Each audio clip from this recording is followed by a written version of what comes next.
Locked On Wizards, your daily Washington Wizards podcast, part of the Locked On Podcast Network. Your team every day.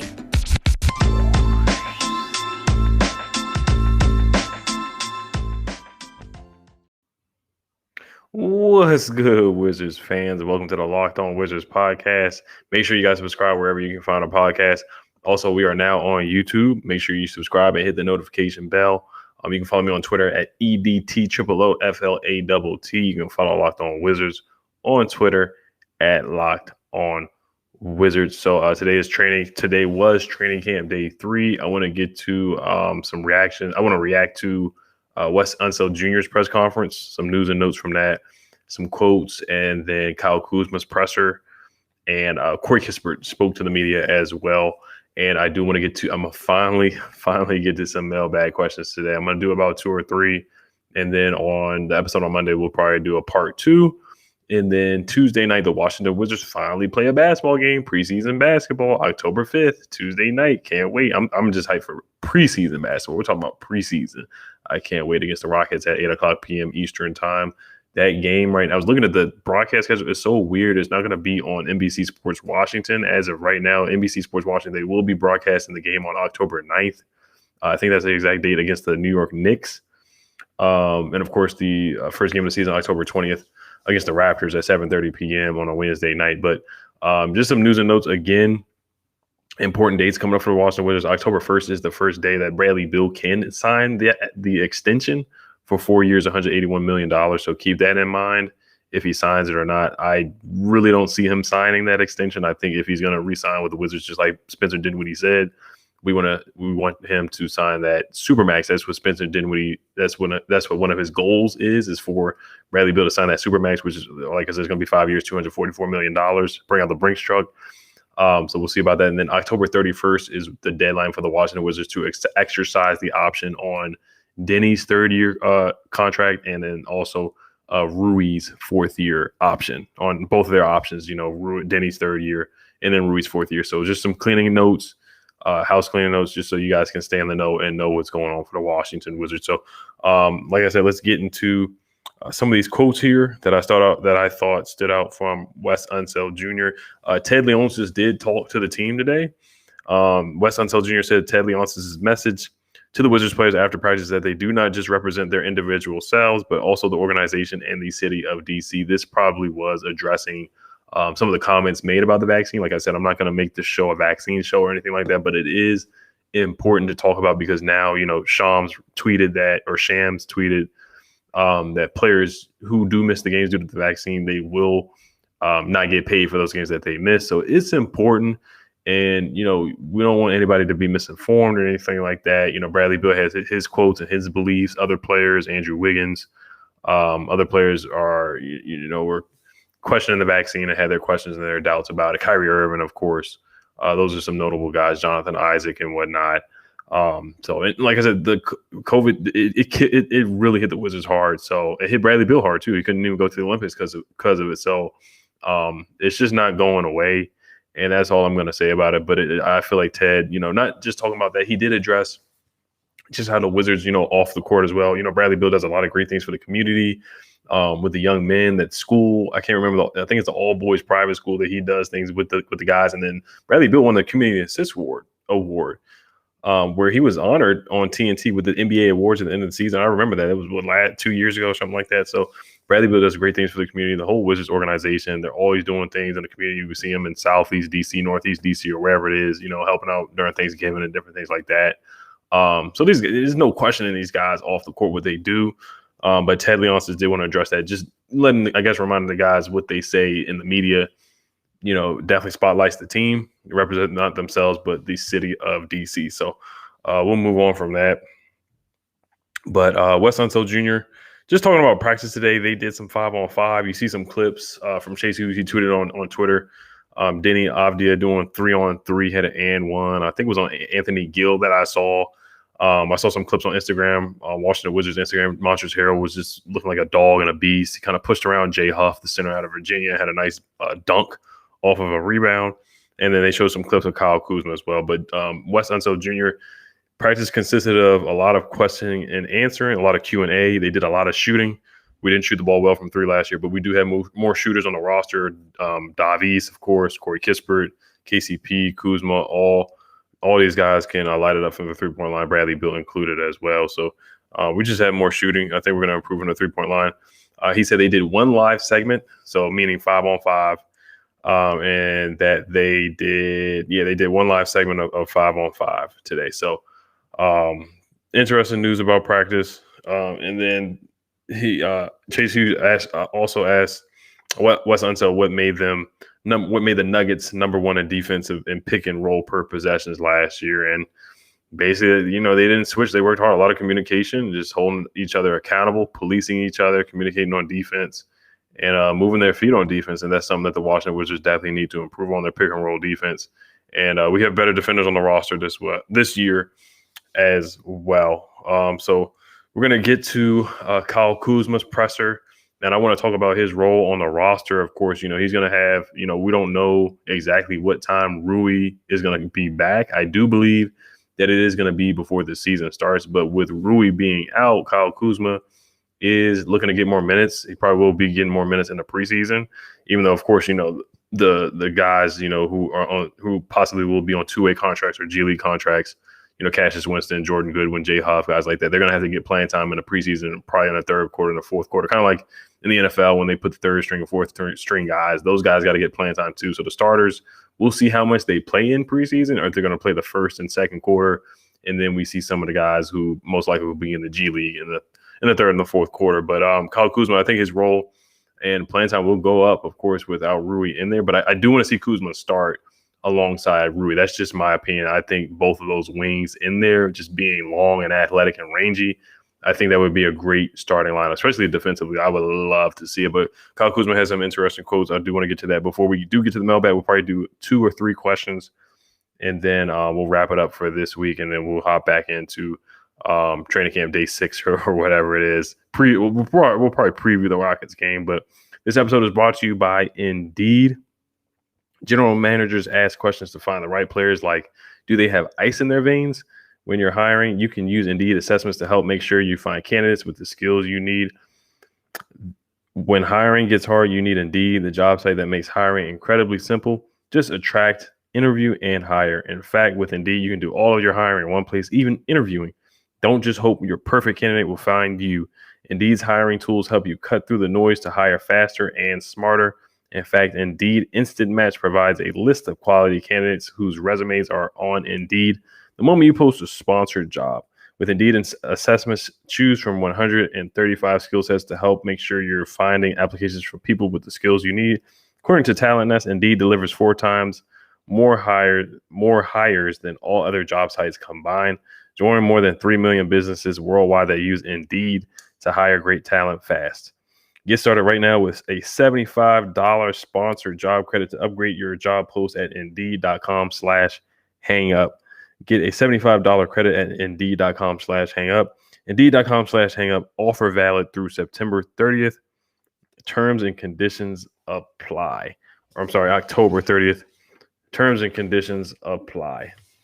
This episode is also brought to you by Built Bar. I tell you every time, my favorite cookies, the cookies and cream cookies. Sometimes if you want to put them in the fridge or even heat them up, they taste pretty darn good. They're also healthy. That's the big thing about Built Bar. They got coconut, they got cherry barcia, raspberry, mint brownie, double chocolate, salted caramel, strawberry, and German chocolate. If you haven't tried all the flavors, you can get a mix box where you'll get 2 of each of the 9 flavors. Not only are Built Bar flavors the best tasting, but they're healthy too. Check out the macros: 17 to 18 grams of protein, calories ranging from 130 to 180, only 45 grams of sugar, and only 45 grams of net carbs. Amazing flavors, all tasty and all healthy. Built Bar is a official protein bar of the U.S. track and field team. Go to Built.com and use promo code LOCK15. You'll get 15% off your order. Use promo code LOCK15 for 15% off at Built.com. All right, so I do want to get into the Kyle Kuzma quotes. He had an interesting quote about, I am the leader of the Daniel Gafford Stan Club, the Daniel Gafford Fan Club. Bradley Beal said Daniel Gafford was a godsend last year. He clearly was. In the 23 games that Daniel Gafford was here, we were 17-6. The defense got better. He sunned Zion Williamson. I mean, this guy dunked on Giannis. I mean, he really was what we needed. He was what the doctor ordered. We didn't have an athletic center. And Kyle Kuzma compares him to JaVale McGee, who probably was our last athletic center like that who could actually go up there and catch lobs and block shots. I love JaVale. He was on Shaqtin' Fool a lot, but and JaVale definitely, he ran the wrong way in the court. But JaVale, he had some good games for the Washington Wizards. He had some solid games. Was on the dunk contest. Daniel Gafford, I think he can be in the dunk contest too. So a lot of similarities there. I do think Daniel Gafford's the better player. But I see the comparison there with Kyle Kuzma. He was just talking about his shot blocking ability, and Kyle Kuzma did play with JaVale McGee with the Lakers when they did win that championship in 2020. So Kyle Kuzma on Daniel Gafford, he says he's like a pogo stick, somebody that can just get up, go Gafford. And I 100% agree with that. I do see the comparisons. Kyle Kuzma also talked about him watching film, and I think this will attest to how Kyle Kuzma can have a breakout season with the Washington Wizards. I really believe that, I say this time and time again about the Lakers, former Lakers leaving, Brandon Ingram, Julius Randle, Jordan Clarkson, D'Angelo Russell, Lonzo Ball. I mean, the list goes on and on and on and on. I think Kyle Kuzma can definitely add to that list of players who improve when they leave the Lakers. Thomas Bryant as well. Kyle Kuzma said there are layers to watching film, watching yourself and your movements, watching the weak side where the help and rotations are coming from. Kyle Kuzma said Rajon Rondo helped him focus past the first layer and focus on what was happening all over the floor. I love to hear that. And like I said before, the Nuggets were first in pick and roll defense last year. And talking and communicating, watching film, Kyle Kuzma should be a part of that. So once again, Kyle Kuzma talked about business side. He wants the Wizards to do well. Talking about Ted Leonsis. Kyle Kuzma had nothing but good things to say about Ted Leonsis today. Ted Leonsis, he wants to see the Mystics win. He wants to see the Wizards win. He wants to see the Capitals win. Even the Wizards DG Gaming League. Kyle Kuzma brought them up too. So I know people have their opinion on Ted. It is what it is on that part. But Kyle Kuzma just said that Ted just wants to see the Wizards win. Kyle Kuzma, he also says every day you have to build, just talking about the chemistry.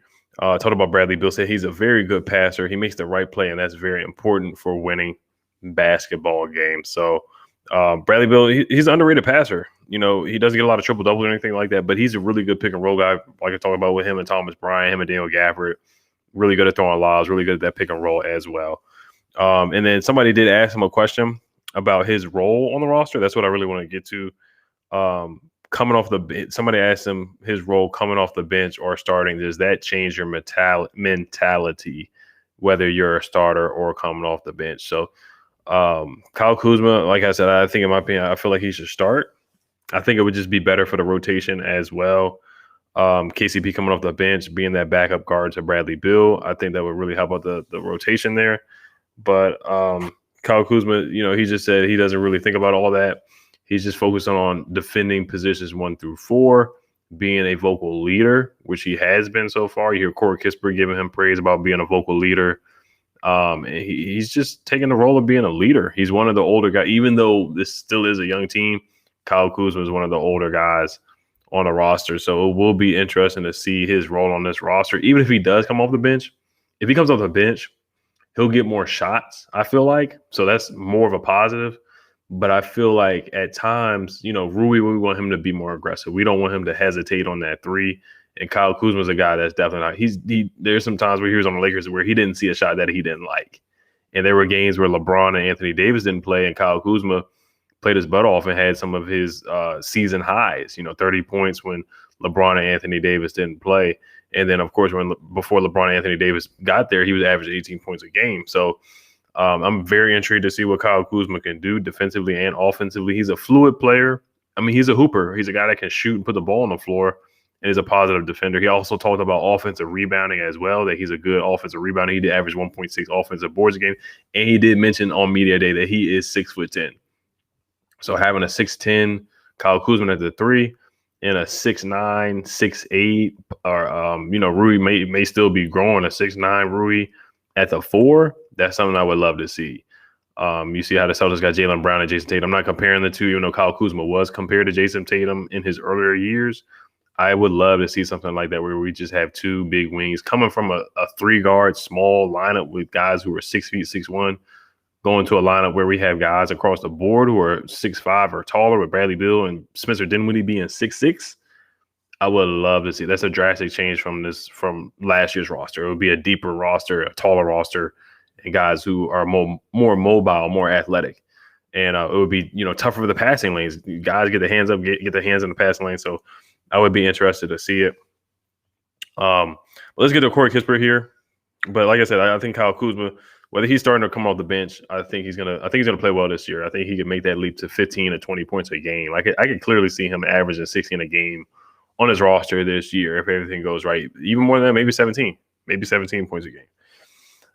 Let's get to Cory Kispert real quick. Cory Kispert has some funny things to say. He said his mom did interior design on his new apartment when he got here. He also talked about how Spencer Dinwiddie has been a great leader. He gives him eye contact on everything. Talks. He's very vocal. He's very insightful, very articulate on where he wants Cory Kispert to be, and just talk about things on the court as well. He talked about how Wes Unseld Jr. was coaching them up in practice, so he did know some of the offensive system before getting into training camp. And he talked about the league and the difference between college and summer league. It was an adjustment for him and the caliber of ball handlers. He said, the guys that he played with in summer league is, of course, a huge difference from Spencer Dinwiddie and Bradley Beal. So let's get into some mailbag questions here before we wrap up. Before we do, this episode is brought to you by Bet Online. Like I said, the Washington football team, man, must-win game for me is Code Red against the Atlanta Falcons. They're favored by 1.5. I do want to look at the over-under here. Let me look that up for you guys real quick with the over-unders, so you guys can put a bet in on Bet Online. Both teams have been terrible defensively. I mean, offensively and defensively. The Washington football team has just been abysmal defensively. So it really could be a high-scoring game. I got a weird feeling it might be a high-scoring game, but the over-under on this is – where is the over-under? 24.5. I'm sorry, 47.5 is the over-under. So, my prediction is 23-17. Washington football team wins. So, I'm taking the under on that one. I'm going to take the under. But make sure you guys put that bet in on betonline.ag. You can comment on the YouTube video as well. We can come back to this video and this comment on Monday morning. Or you can put a 5-star review if I do help you win that bet, and you can ask me a question when you put on that 5-star review on iTunes as well. But Bet Online is the fastest and easiest way to bet on all your sports action. Before the next pitch, head over to Bet Online on your laptop or mobile device and check out all the great sporting news, sign-up bonuses, and contest information. Don't sit on the sidelines anymore. This is your chance to get into the game as teams prep for their runs to the playoffs. Head to the website or use your mobile device to sign up today and receive your 50% welcome bonus on your first deposit. Bet Online, your online sports book experts. The promo code is locked on for betonline.ag. So I was supposed to get to this a long time ago. This is from my guy No Breaks New on Twitter. It's at NOBRAKESNU. He put this on September 9th. This was a bold prediction from him, actually. So I did a bold prediction episode like a week or two ago, and I just didn't get to it. He commented this after I did the episode. So he said the Wizards win 50 games. So the Wizards over and under is about 34.5. It might be even lower than that. The national media is pretty low on the Washington Wizards. And, I can see why. You lose Westbrook. You do get 3 Lakers guys, but the Wizards, we don't have a superstar, and it's a star-driven league. So I get why. And the East got better. The East did get better. The Nets are the Nets. They're still Kevin Durant, James Harden, Kyrie Irving, if he does actually play a game. They got Patty Mills, backup point guard. Blake Griffin is he's old, but he still contributes. LaMarcus Aldridge, old, but still contributes. And they got a good squad. I mean, they should be number 1 in the East if everything goes well. The Bucks are the Bucks, Giannis. They just won a championship. The 76ers, who knows what they're going to get for Ben Simmons. The Hawks are Hawks. I like the way Trae Young plays. I mean, I like that he's a villain. The city of New York can't stand Trae Young. I mean, this man is a baller. He's gonna be dominating the NBA for a long time. Trae Young is still young, no pun intended. The Hawks, I already said the Hawks. The Heat got better. Kyle Lowry, say what you want about Kyle Lowry. Sometimes he has some dud games, but he's still gonna be a good regular season player for the Miami Heat. They got Jimmy Butler. They got Victor Oladipo. They got Bam Adebayo. They got Duncan Robinson. They got PJ Tucker. They added one of the Morris twins. Who else do they have? They got a squad, man. I can't even lie about it. They got a squad. Like I already said, Victor Oladipo and Tyler Herro. I didn't even say Tyler Herro. So they go about 8 or 9 deep on that roster, and they still got Udonis Haslem. Celtics are the Celtics. Jaylen Brown, Jason Tatum. You know what Jason Tatum did to us in the playing game, and that was without Jaylen Brown. So that is a concern. They did get Dennis Schroeder, so they might have actually got worse, but at the same time, they still have Jason Tatum. They still have Jaylen Brown. They did pick up Al Horford and Enes Kanter. I'm going on a tangent here about the East, but I just want you guys to know I didn't even say the Knicks yet. With Kemba Walker, they added him, Julius Randle. The Hornets are okay. The Bulls, I didn't even say the Bulls. The Bulls got better. What's his name? Lonzo Ball, DeMar DeRozan, Nikola Vucevic, Pat Williams, Alex Caruso, Zach LaVine. I didn't even say Zach LaVine yet. So there's going to be Pacers. There's some really good teams in the East. The East just got better. And it's not about the Wizards not being a good team. It's just sometimes it's just about the East got better. This is not your East from last year or 2 years ago. I think you have to actually – you can still get in the playoffs with a losing record, but it's not going to be like 38-44. It's not going to be 34-48. It's 82 games this year. You're going to have to be like 40-42, 41-41, which is still not good because the Western Conference – the eighth seed in the Western Conference usually has a winning record. But this year with the play-in, I think we'll get into the play-in. I don't see 50 games. We haven't won 50 games since 1979. Let that sink in. And I'm a Wizards fan. I hate saying it, but that's just the facts. So even with the John Wall years, with Death Row DC, we didn't even touch 50. I think the best we got was 49. It was like 49 and I'm terrible with math, but 49 and whatever. And we got very, very close, but we haven't got 50 wins since 1979. So do I think this roster of all the teams in the last 30-something years will make 50 wins? That would be fun to see. I would be excited. But I hope you're correct, but I'm going to take the under on 50 wins with that one. So somebody else asked a really good question. This is my guy, Guppy Ambrosio on YouTube. He asked this question. You can comment the questions on YouTube too. I see some people already commented some questions on YouTube. So I will get to you guys' questions probably on part 2 or part 3. Guppy asks, what defines a successful season for Wes Unseld Jr.? This is a good question right here. I think I asked this to Chase Hughes as well when he was on the show. And he also asked, and the Wizards, what defines a successful season for Wes Unseld Jr. and the Wizards this season? And what should we expect from Deni in year 2? Basically 3 questions, because Guppy, you're asking about what's success for Wes Unseld, what's success for the Wizards as a team, and what should we expect from Deni in year 2? What defines success for Wes since he's a defensive-minded coach? I think we finished 20th in defensive rating as a team.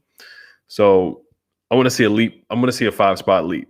I want to see some guys get down in a stance. I want to get some guys be held accountable. So from a numbers perspective, of course, wins.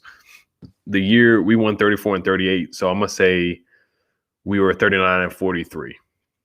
If you want to talk about it, if you want to kind of translate that to an 82-game season, I want to see the Wizards win 43 games. Let's be 43-39. If we win 43 games, if you look at the ESPN projected stats for record predictions, the 4th seed is 49-33 with the Heat. That's what they're going to predict. That's what they predicted the Hawks to be 47-35 with the 5th seed. So if we win 43 games, we would still be the 8th seed. They have the Knicks at 44-38. So I'm going to challenge the Wizards to go 45-37. That doesn't sound great, but that's a huge improvement. You look at the 2020 season, we were way below 500. You look at the year before that with John Wall being injured in both those years, we were below 500 in both of those years by at least 5 or 7 games. And then last year we were 4 games below 500. So we can finish the season 8 games above 500, 45-37. I'm going to challenge a successful season for Wes Unseld Jr. is 45 wins, 45-37.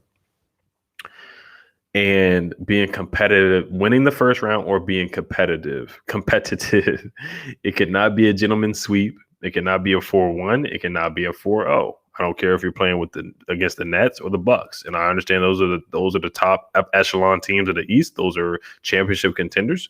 But you're going to have to push those teams. You're going to have to push Kevin Durant. You're going to have to show that you can compete, and that can convince Bradley Beal to stay. Like Spencer Dinwiddie said, to convince him to sign that extension or sign that Supermax deal. You have to compete. You can't just be beat 4-1 or 4-0. Got to show it. Some guys have to progress. Denny's going to have to progress. That would show success that he can develop players, player development. Rui's going to have to make a leap. Deni's going to have to make a leap. Kyle Kuzma is going to have to make a leap. You have to show that you're going to be able to develop young players. Bradley Beal, how is he employed? How is he deployed? You know, all the things that he was preaching in the interview, that he's going to use Bradley Beal in different ways. He's going to use Deni in different ways. He's going to use Rui in different ways. Those things that he was preaching in the interviews to Tommy Shepard, those things have to come to fruition. We have to see those things happen. Statistically, we have to see those things happen for the Washington Wizards. The pick and roll defense has to improve. So we just want to see improvements with lineups, decision making down the stretch. I think we struggled with decision making down last year. We did, when we were up by 3, we decided not to foul. I thought that was a bonehead move in a lot of games that we could have lost. Toronto Raptors, that game that we won, barely won, we didn't foul. Fred VanVleet makes an easy 3. So then I'm going on a tangent here, but to answer your question, be competitive, make the playoffs, not just the play-in, but make the playoffs, and also be competitive or win in the first round. Competitive or win. It cannot be a 4-1. It has to be at least 4-2 or 4-3. 7 games or 6 games. And a successful Deni season for Deni.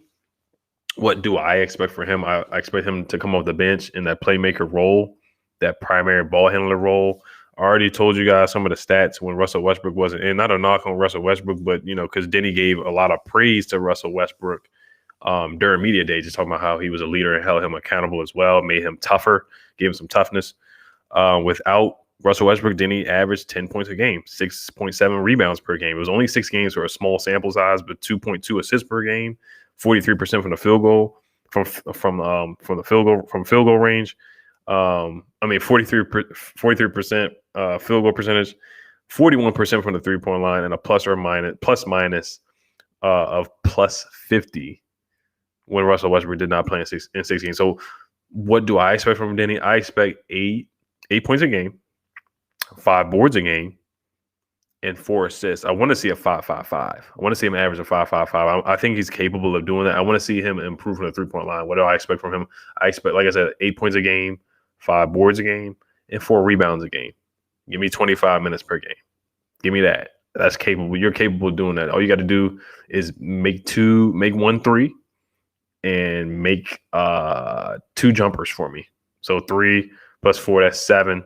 Give me another shot. And then that's 8 points a game, 9 points a game, 8 points a game. Can you do that for me, Deni? I think he's capable of doing that. Give me some assists. Give me a lob to Daniel Gafford. Give me a pick and roll lob to Daniel Gafford. Give me an in and out, or give me that spin move he did against the Miami Heat and that dunk. Where Justin Kutcher was like, I forgot what Justin Kutcher said about Deni, but it was something hilarious. I can't remember what it was. I know a lot of I forgot what Justin Kutcher said, but it was an interesting reaction from the fans. But that's what I want to see from Deni. Just get the ball, play with confidence. A lot of confidence. That's the biggest thing, is confidence. I want to see him play with confidence. Sometimes it looked like he lost confidence down the stretch of the year. Actually, down the stretch of the year, he played a lot better, but there was definitely that rookie wall where you could see that.